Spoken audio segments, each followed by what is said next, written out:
Hello everyone. In this video we are going to talk about fungal sinusitis. Fungal sinusitis can be invasive or non-invasive. Invasive fungal sinusitis is when there is presence of fungal hyphae within the mucosa, submucosa, bone or blood vessels of the paranasal sinuses.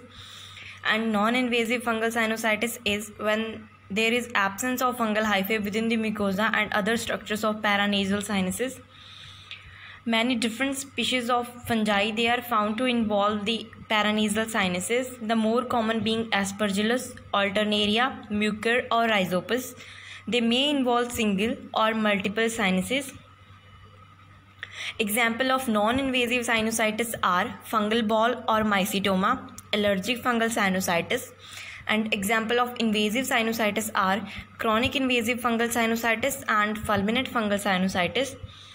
Fungal ball, also known as mycetoma, it is due to implantation of fungus into an otherwise healthy sinus, which on CT shows a hyperdense area with no evidence of bone erosion or expansion. Maxillary sinus is most commonly involved, followed by sphenoid, ethmoid and frontal. Treatment is surgical removal of fungal ball and adequate drainage of sinus, and there is no need of antifungal therapy. Allergic fungal sinusitis. It is an allergic reaction to the causative fungus and presents with sinonasal polyposis and mucin.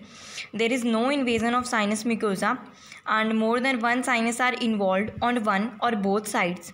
CT shows mucosal thickening with hyperdense areas, and there may be expansion of sinus or bone erosion which are due to pressure, but there is no fungal invasion.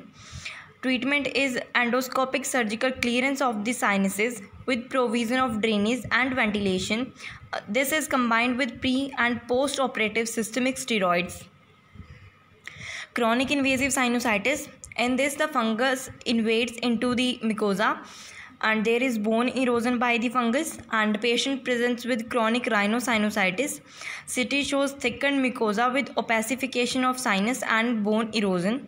Patient may have intracranial or intraorbital invasion.